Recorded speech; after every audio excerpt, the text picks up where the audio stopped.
Good morning and welcome to Throwbacks with SPC. I am your host, Ricia Paul, and I am joined by my boss and co host, Mr. John Arnold. Throwbacks with SPC is a weekly podcast where we go through the years, the successes that we've enjoyed at Shore Park Complex. And we're doing this talking with stakeholders and artists and various organizations that have held events at our facility. This morning is no different. We are joined by Mr. Kern Cowan. He is the managing director of Glow Entertainment. It's a very vibrant organization that has been transforming the gospel entertainment landscape, not just in Tobago, but in Trinidad as well. And we're going to be hearing a lot more about what it is that they've done over the years and what they've been doing, given how we all know the pandemic, COVID-19, has seriously affected the entertainment industry in general. Kern, welcome to the show, Mr. Arnold. Good morning. Good morning, Alicia. Good morning, John. Yeah. Yep. Mr. Arnold, do you want to kick things off with the first question? I like that one. Yeah, good. I mean, it is a joy that we can talk. We had Vern last week, and before that we had Randy Glasgow. And what was amazing for us was that I think we made some fundamental points about Shore Park, so that basically it's a win-win in that we really want to talk to you guys who are in the promotion business and who have used the facility to talk about the advantages of a place like Shore Park. But even beyond that, what Shore Park speaks for Tobago and what it speaks for the island, for tourism, for event tourism, for festivals, the whole gamut of that. So it's in that context we are having these conversations with stakeholders. And maybe first, to kick things off, you can do a kind of review of the events you've had so far and how Shore Park has aligned with that. All right. Well, Shore Park is a unique environment, and it's unique in itself that there is none like it in the Caribbean. And I can tell you that for a fact, given the opportunity to traverse the Caribbean in terms of different types of events and venues, etc. So it gives you that indoor but outdoor feel, that sit down but could stand and enjoy. It gives you that atmosphere of coverage, so it could be a storm outside and you could still enjoy an event inside, you know? So it has that classy feel, it has that intimate feel.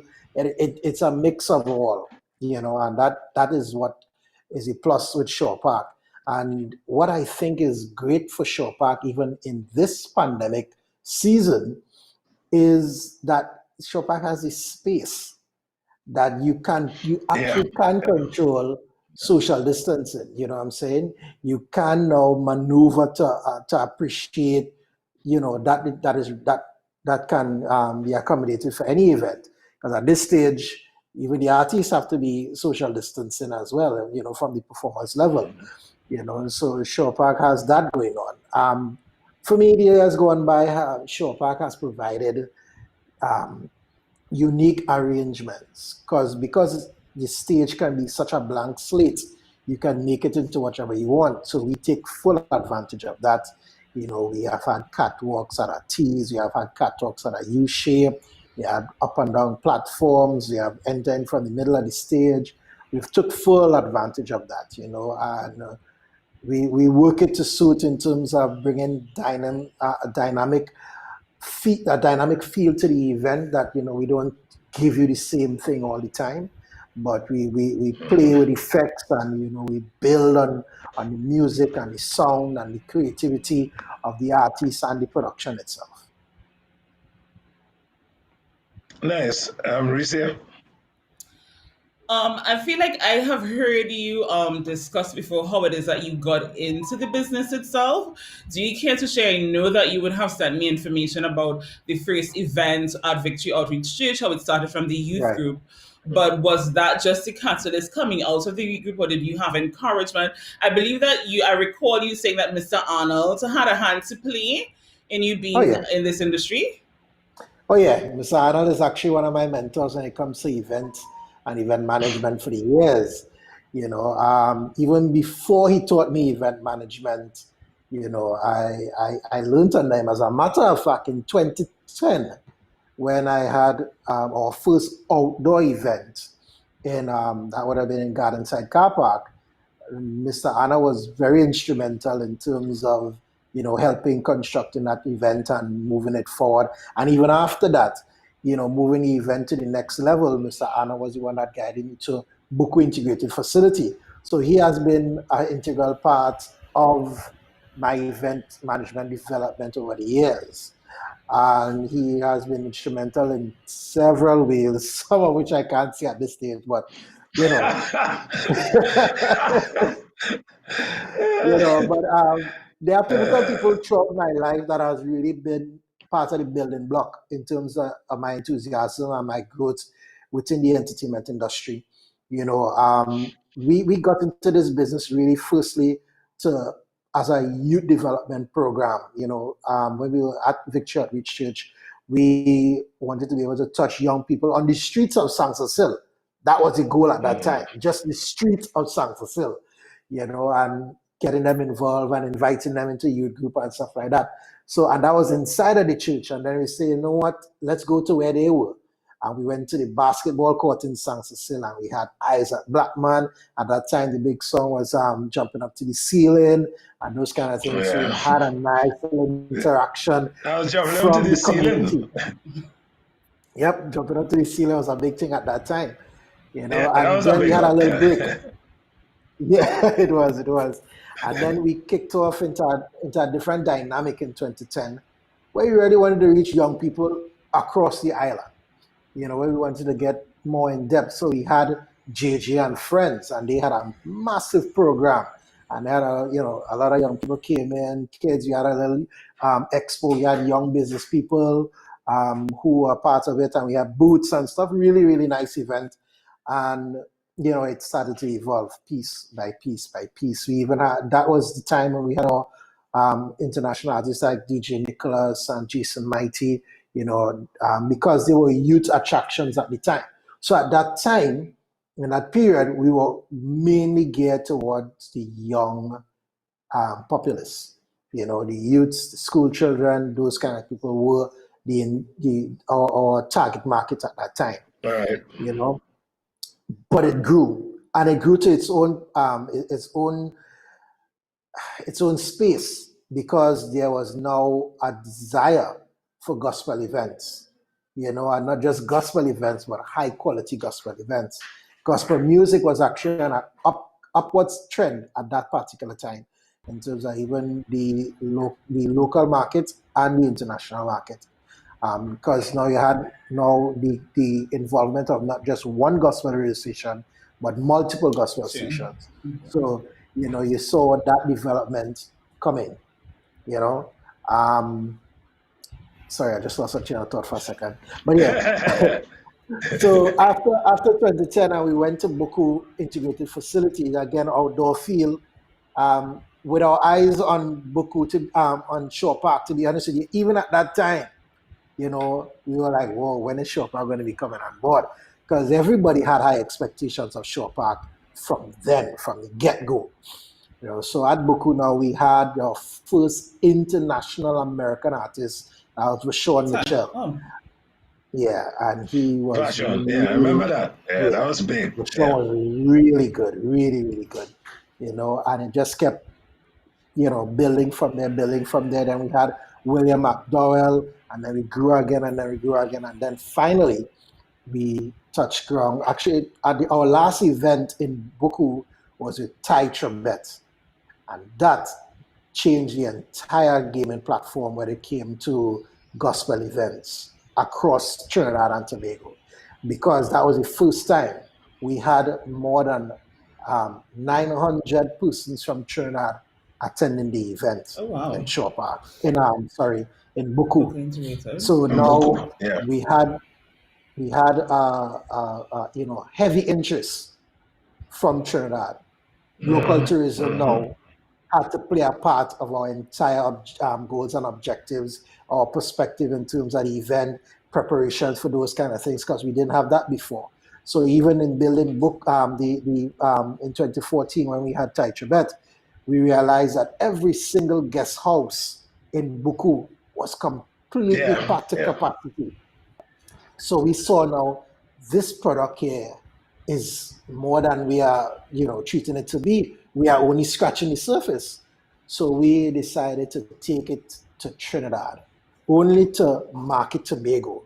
And we said, you know what, we're gonna bring back the same Thai Tibet. For those who couldn't make it in Tobago that 2014, in 2015 we took Thai Tibet to O2 Park Chagaramas and had 6,000 plus people attend. It was the making point of the Glowfest brand. And we took it to the next level from that point onwards. We came back home and in 2015 had our first show park experience with Mali Music and Jessica Reedy, and it was tremendous. We actually had just over 2,300 people at the event, and that was our largest crowd ever in Tobago. So it was good. I mean, as we are nothing about audience, boy, Tobago and audience is a serious issue, which we have to always think about, because when you compare Trinidad, what amazed me last year for Carry Fest, you know what amazed me? That you had Queen's Hall, Sapa, Little Carib, Napa, Central Bank Auditorium, Black Box in Woodbrook. Every single night having events and all full. Sold out. In other words, what for me was, I used to drive around, being involved. That blew my mind, because I was like, that can't happen in Tobago. Because we just don't have the population. That can happen in a place like Trinidad. And so I tell everybody, people who want to bring a show to Tobago, they've got to think it through. Is it for profit? Is it to stamp your name for awareness? Exactly. Is it for philanthropy? You just want to do something to make sure you contribute? I always have to ask people that question, because I've seen where it doesn't always work if you think about it from money. One of the things Randy had in his first year when he came back, when he came with humor, he had maybe 1,800, 2,000 people. But by the third year, the fourth year, they had to cancel. There's something about people, after a while, the audience, if you give humor this year, people feel the same humor coming back next year. So they're not coming next year. They need a little space to feel as though it's brand new jokes coming again. And so I think the whole audience building, audience satisfaction, looking at demographics, the kind of spend people will make, I think has to be a serious thing for organizations and promoters all through. So, but as I said, 2,300 is a big number for Tobago. Oh, definitely. But you see, the make or break for us in Tobago really sits on the A and the C bridge, because even to our last event, our largest numbers are still Trinidad and international, and the make or break for our event has always been that A and that C bridge, which complicates things in many definitions, because if it doesn't work that one time, bet your bottom dollar, the event is going to suffer. If it works at one time, you'll see the effects of it in the standbys, in the airports, in the seaport, everything. You see it. So there's a bigger picture that we have to look at, and that big picture is buy-in. That big picture is infrastructural involvement. It shouldn't be a one conversation dealing with events in Tobago. events of this magnitude that can have, we could, there are ways that we could full show park without it just Oh, no, relying on certainly, a big certainly. audience,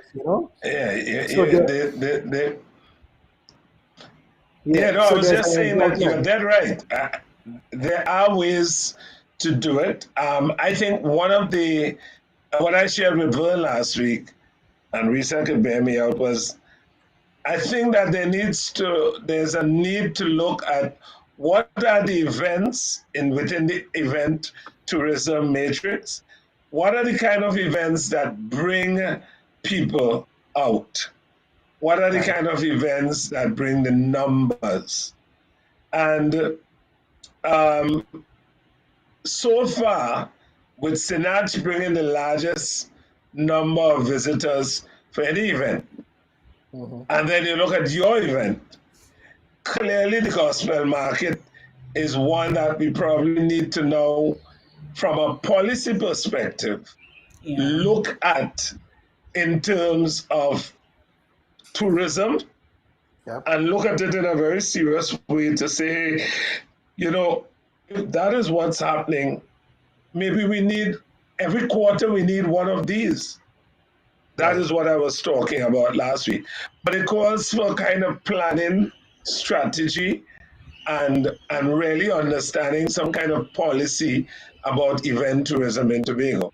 And I mean, Right. those are the kind of things I am pushing and promoting, that we start to look at policy about taking event tourism and festival tourism in a serious way. I'm glad that you segued to the discussion that we had last week to Vin Joseph, because what I wanted to ask you, Kern, is Yeah. Mr. Joseph made a point about just how sensitive or tricky can be dealing with the target market that you'll operate in is a religious or gospel event. He was saying that they receive complaints about the fact that they believe that the gospel should be free, and that you shouldn't have to pay to go to a gospel event. I mean, there is that, yet you're looking at the contrast with the fact that the largest events that we've had at Show Park are mainly gospel events. Have you received that type of feedback with Glue-Fest in Tobago or Trinidad? There are the charismatic Christians that believe that, A nice way of you putting it. shouldn't pay, you shouldn't put a price tag on the things that, that comes from the Almighty. But if you take it from the context of a church, right? A church will still have an electricity bill to pay. That doesn't come free, So similarly, like any event, there's money that has to go out, and we shouldn't be afraid of that word money, because if you don't value the things that we do, it could. Can you imagine having a free event? Who's going to be there? How are you going to appreciate the musicians or the song company or the stage or the venue or any of these things? So it's always hard to benchmark the quality of an event versus the cost, versus the production, versus all of that. And then I'll hear the comments of the Christian community that, why is it so expensive? Why is there a VIP ticket? Because, they have a very big problem with having a VIP ticket and a general ticket. Why do we need to segregate? Everybody here is one, Wow. So there are a lot of That's things. shocking. Well, There are a boy, lot of I things. mean, what you can do then is have churches without tithes. And then what happens? I mean, that would be a new model. If you have churches without tithes, we all enjoy ourselves. That would be nice. Very true. But you see, what the intent of Dominion Promotions and Glow Entertainment is more than just entertainment at its best from the Correct. gospel fraternity. Correct. Our desire is to provide for the not just even the Christian community, but the community on our whole, because we are not even trying to segment the gospel versus this one. We have, and I say this all the time, events like this, we call it a church without walls, because you can have Adventist, Methodist, Catholic, Pentecostal, everybody Correct. in the room together. You could have people who are Christian and non-Christian all together in one place. And it's clean Yep. entertainment, it's enjoyable, and you have that atmosphere that you could build that is all inclusive. There is no, there's no limitation when you come to these events. So why then do we put a cap, or should we now be concerned about the naysayers that are priced on something like this, should be given? Because if you can't put a price on it, how are you going to value it? But I mean, Kern, I know you're triggering my head all the time. Every time I talk to people, they always trigger my head. Because right now, I'm doing meeting stakeholders for the THA recovery team. And Right. I mean, you learn from stakeholders, but I'm still concerned about the amount of people that feel entitled to something. I'm just amazed that organizations existing in the space of Tobago don't understand you've got to get up and do things on your own and then ask for help. That's right. Nobody could sit and just hope that things happen for them or wait on some specific THA event to do their thing. I don't know how to preach it anymore to promoters. No Sit, pun intended. conceptualize, create your ideas, start writing it, prepare program, right? And then get it going by how you're going to implement it. But if we all sit down waiting one day to go and do something, and I am just amazed that we could have many more Kerns, we could have many more Verns. Wait, maybe only name rhyme. Just realized. Yeah, that's Almost amazing. like the same. About only in gospel, yeah. But I think we can have many more. And it's not going to be competitive. It's actually going to It be can be. non-competitive. Yeah. And allow me to jump in here, Yeah, go ahead. because it's still non-competitive. Because if you look at the target markets that are attracted to the brands in particular, you would see that there's a difference. You would see that there's a difference in the marketing style and the structure and all of that. And that has nothing to do with competition, but it's more about being able to be complementing each project. There's a dynamic about Dominion promotion that supports the Glow Entertainment brand, and Glowfest supports Correct. in the same perspective. So I've heard it all the time. Why don't you all bring these events to Trinidad? You'll have a bigger crowd. But it's more so being able to be grounded in where you're at in terms of what we're trying to do on a holistic platform, and not just for the gain of money.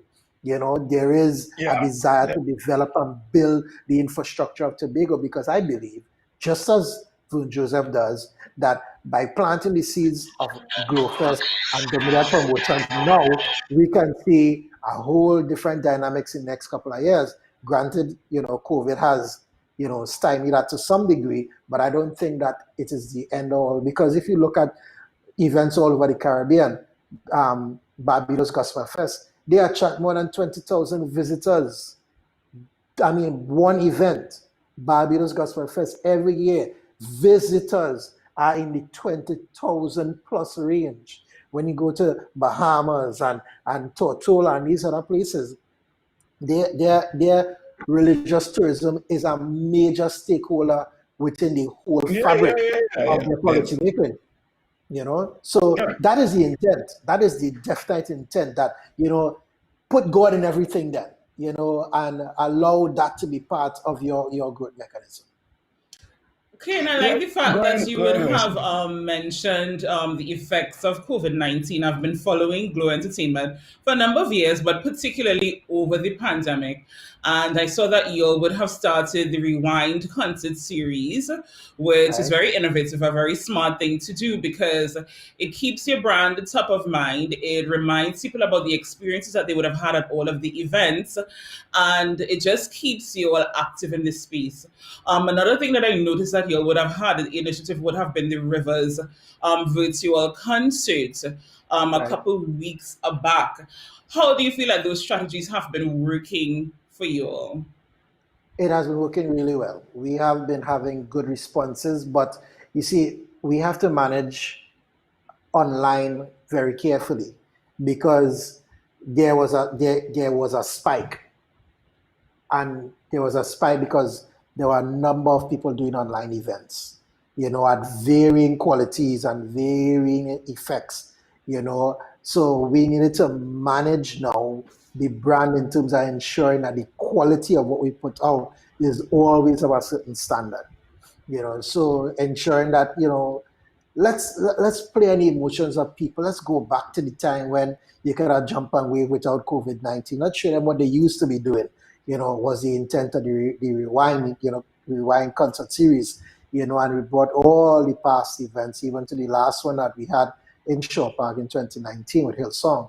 And, that created, just as you said, that nostalgic feel, that, hey, this is that's what happened then. And it even sparked interest to those who didn't attend and saw what they missed. So it was a pull marketing strategy that, was, build a basis of continuity of the brand, maintaining presence, and ensuring that there is something that connects us with the people all the time.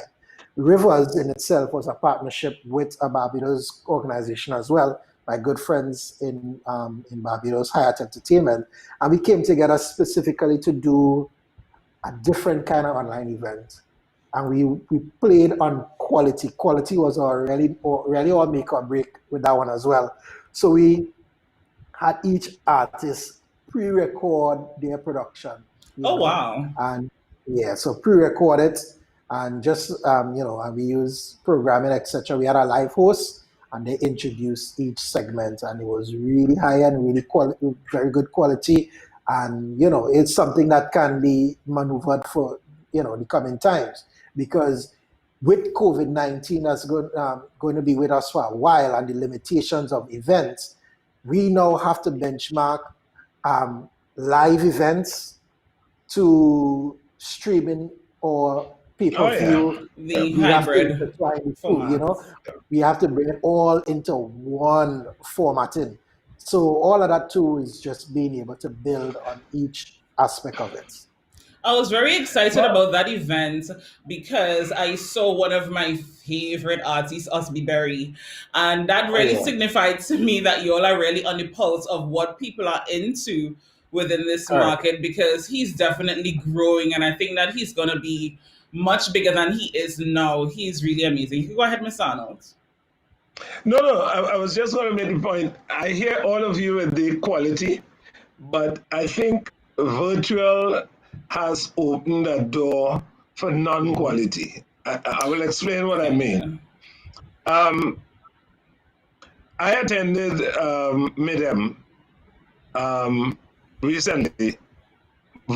This year they did MIDEM all virtual, the conference in France. And they had session running every day from 3 a.m. right up until 2 p.m. That's our time.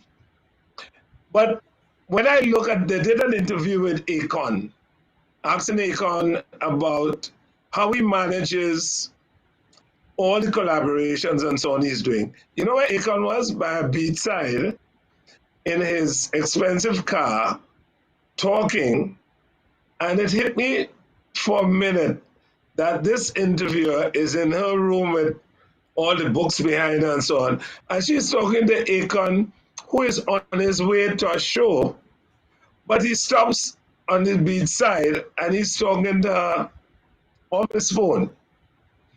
But the interest is really not even what's happening with the background, or it's really what the things the guy was saying just had me blown. The same thing with Erica Badu in her bedroom. I don't know if you saw that one, where she had a band in her bedroom. She was sitting on her bed, and the way it was going, she was saying, "Hey, I need some more volume here." Everything was so live that it wasn't scripted and so I think there's also apart for the non-quality in terms of fine production, I think there's also a room for that, because I find them interesting when I could get inside to just see that whole experience. That just blows my mind. Almost like a light behind the scene, but behind the scene is part of the show. Mhm. If you follow what I mean. So I Yeah, hear you with the quality, but I also think there's a place for the non-quality. Yeah. but but that is quality actually. I consider that to be high quality Right. because it's a So well, marketing strategy. So I mean, when I say quality, I'm talking about having clarity in your video or good audio and all of those kind of things. Because Erica Badu in her bedroom still had excellent quality audio, excellent quality yeah, video. yeah, yeah. The atmosphere was different, and that's the game with now online. Anything is a stage. Everyone, because for example, an artist was talking to me and said, "Boy, I ain't getting no bookings for so long, whatever, whatever." And I said, "Look at it this way: nobody's getting bookings right now. Right now, you could create your own bookings, your platform, Yep, your yep, audience. yeah. You create that. You understand? Because right now you are on the same level with Beyonce and Marshall Montano and Kurt Franklin, because they all have Yeah. one platform, Yeah. social media. So you have to now figure out where you fit in all of that and make it work for you. So there is opportunity in being creative. There is opportunity in changing the game. Yeah, I mean, up to yesterday, I was talking to the IT head, and we were talking about the fact I was telling him that one of my plans is we need to have more bandwidth for Chopin, because I suspect moving forward that is going to be the heaviest demand. Nobody would want to have any show without thinking about the fact that they want to have a virtual audience. And he then Right. told me something very interesting. John, what we have to work on is not the download speed. We have to It's ask for uploading. upload speed. Yep. And that for me, because he was making the point that a lot of providers are focused on the download because everybody is downloading. But you have to Mhm. work on the upload speed. Upload. And that That's right. he says we have to talk about when we start to talk, because he says what you want is a situation when the thing is moving. You mustn't have any kind of snaps for people. So Hmm. that Yep. irritates people. Hmm. The upload thing must be real fast so the stream is smooth, and it's piece of the advice I told him I have to come and sit with him, because I think in our proposal moving forward, we have to get that going if Shopback is going to be relevant in the post-COVID scene. Yep. I suggest, even having multiple internet providers and you load Oh yeah, he balance, said because that too. Yeah, he those said things that help. too. So You know, when one drop here, the other one you kick have the in. next He one. talk all that. Yep. Yeah. Because there's going to be a facility now where you might have 25 people in the crowd, but you might have thousands of persons logged on. Take Correct. for Yeah. example Versus and all these things that literally shut Yeah. down social Yeah. media. Yeah. And I'm Yeah. saying Yeah. there is a wider audience out there, because now more than ever, the promoter can benefit from a worldwide audience by a click. Yeah. Yeah. So your online marketing becomes so critical. Your And here's a good strategies for engagement. opportunity for the Tobago House of Assembly through the agencies to now see Right. this as a part to make sure they partner. All those agencies now, like the tourism agency, can now partner with a lot of promoters as to how you get Tobago centric tourism content into these virtual platforms. Because, Right. part of film induced tourism is really about having films that showcase landscapes and make people interested. There are films where New Zealand, for example, with the oh my God, Lord of the Rings, Right. part of their tourism got boosted just Hmm. from film induced tourism. The fact that Mhm. these landscapes, seeing it in the film, people were like, no, no, no, I got to go there. I know of hotels that benefited that way. So think about if we can showcase some of the unique things about Tobago into Right. some of the gospel shows, and you do that kind of partnership. I mean, those are the kind of things that I would like to see us start to think about as pragmatic solutions to selling Tobago. I And agree. sure, being a conduit, you know. That's right. Because one thing I recognize is that, and I didn't even pay attention to it in any great detail in my past, in doing the event, but we've always recorded our events. We always had good camera crews, proper production. And right now, it Y'all is are reaping the really paying benefits. off. Yeah. Yeah, it's really Yeah, paying off yeah, because we had yeah. content going all the way back. Mm-hmm. I mean, really good quality. And it says to me like, wow, this was an investment. Even though the event lost, well, made a loss, you saw that, wow, this was a really good show. This was a really good event. And now Mm-hmm. you can even still reap the benefits of doing that from having that kind of quality to work with. So Yeah, yeah, I share the same position, John. yeah. So one, well, I don't know if you say you wanted to, you were going to have something. No, you can go ahead. Right.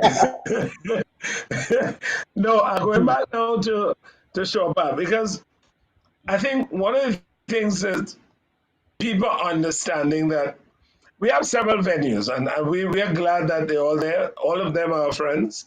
Napa, Sapa, Queen's Hall. I have done shows at all of them and seen how they work. But I think some of the real advantages, you see that multi-use stage, the fact Mhm. that we have space, the fact that we have a back production area that can be maximized in different ways. We've brought tents in to create Mhm. rooms, extra rooms for people and so on. But I think some of those things we now have to know that people understand that it's almost like a one-stop shop. I know a lot of people feel angry about the fact that we want to keep the place pristine by having a rule, no eating and drinking inside the auditorium. And yesterday, it's funny, I was walking touring the facility and I actually was watching the chairs and going through and I said, if we did not have this rule for the last 5 years, I'm trying to Mhm. think. I was there watching and saying, but look how these things have been kept. And I was saying to myself, if we did not do that, what would have been the condition of this facility? And really and truly, we have received so many compliments from patrons, especially those who have been exposed, that have told us, please keep it this way. And I don't know what are your thoughts about that, but I know some people see it as a challenge. I see it as a major advantage. There are always going to be challenges and advantages to anything in itself. I think looking at the positive effect long term in terms of maintenance has paid off. People get accustomed to things after a while. They'll get accustomed to, all right, we can't eat, there's an event in Shore Park, we don't eat inside, we had to go outside, and all that kind of scenario. So it worked for us. It didn't work for us in the initial sense because of course, people wasn't accustomed to that kind of limitation. Why I Mm-hmm. can't drink inside? I want to be able to eat and watch the show. The show too far away. You get that. So it's just now being able to adjust and influence culture and the way how people perceive things. And after a while, they will just formulate their own pattern. So everything is a challenge. And as an event manager, a promoter, you will have to work and know how to manage challenges and get around them. So no event is going to be the same. No event has its unique is without its unique limitations and challenges as it goes along. But it's all about being able to build the right environment for your patrons, your artists, your stakeholders, and bringing everybody into that one arrangement. Again, for me, the benefit and the disadvantage of Shore Park is the size, because there's one, you have the size to work with, but then you have the size to work with. Because Oh yeah. In order for your event to look good, you have to be able Yeah, to Fill the stuff that space. environment. You have to work that environment. So yeah, what I think we started doing is bringing our sponsors inside, so they start to fill up the spaces. So that you have that involvement. The inside is where the activity is. So the only thing you really go outside for is the food and to leave. But there are so many things that you have to take into consideration while working with any space and working with any event. You build you build the atmosphere.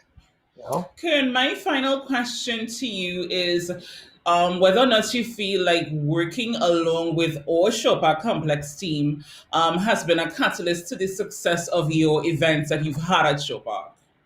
Well, starting from the top, Mr. John Arnold, as I said before, has always been a pivotal part. And I'll tell you this, even before events, even in 2003, that was back in the days of Bobby Jones that time. yeah. No, International Gospel Fest. Yeah, Yeah, yeah, and I yeah, was a youth at that time, yeah, and that is where, those things sparked my interest, working with Mr. Arnold at that time as a runner backstage kind of thing, so, yeah, yeah, I am able to work with anybody and any situation to the benefit of any production, and environments are always, can be hostile, can be dynamic, can be great, can be not, but you just have to find your sweet spot and make it yeah, yours, yeah, yeah. and then you derive benefit for everybody once there's an overall understanding of your goals, your objectives, your intent, and what you want to get out of Shore Park. And what I want to be able to get out of Shore Park is a holistic environment, a level of understanding that not everybody that comes in here may understand Shore Park as it would be, or understand gospel, or understand Glow Entertainment as it is. But we have to be able to provide for everybody. We have to be able to understand people's limitations and ups and downs and all of that, and we create that environment for the greater good of the stakeholders in itself. Because once you work together, the benefits are limitless. Mr. Arnold, any Yeah, final yeah. thoughts? But, yeah. Yeah, no, well, I mean, I know we've come very close down to the end here, but I want to thank you there, Kern, because I think we were able to cover some ground there, but not only in terms Yeah, of Shore Park and your event, but looking at the broader picture, which for me is one of my passions, really, the thing about how we build event tourism. That has always been my thing, because I think we can look at event tourism as a major thing. When I look at yes, I agree. the Pigeon Point, and I say that deals with the FET venues, I have dreams about having a kind of facility that is temporary yet permanent in terms of dealing with that, because that brings Right, another set of people. So when you look at all the venues, the BIF, right? When we look at Boku integrated, some of the things we wanted to see in terms of regular goat racing, um, regular building that with merchandise, the whole works. Thing is, a lot of things start, but again, this implementation deficit disorder story that just mm, seems to plague the Caribbean. Um, and that those are some of the, the, the the passionate areas that I really would like to see how we take the things strategically, heritage, carnival, how we yeah, look at them, how we start to correct, rebrand them, how we start looking at some subsectors of. So there are a lot of things, even with the shore band thing, that in terms of the business model, indoor, outdoor, and I'm hopeful that these series trigger some discussions, trigger right, some ideas, and that we get some of those ideas coming back to us. So yeah, and yeah, from where I sit, I want to thank you personally. But Risa is right. the boss on this show. Yeah, Just to Yeah, reiterate what Mr. Arnold has said, thank you so much, Ken, for sitting down and talking with us today, sharing with us just so much information about the organization. You and Glow Entertainment are a valuable stakeholder to us at Showpark, and we look forward to working I with you in the appreciate future that. for just events and other projects that we would have occurring. I just want to thank our viewers for tuning in. Also, you don't have to be left out from past episodes, future episodes. Remember to like our Facebook page, follow us on Instagram, and you can subscribe to our channel on YouTube. They are all Showpark Complex. Thank you so much for watching.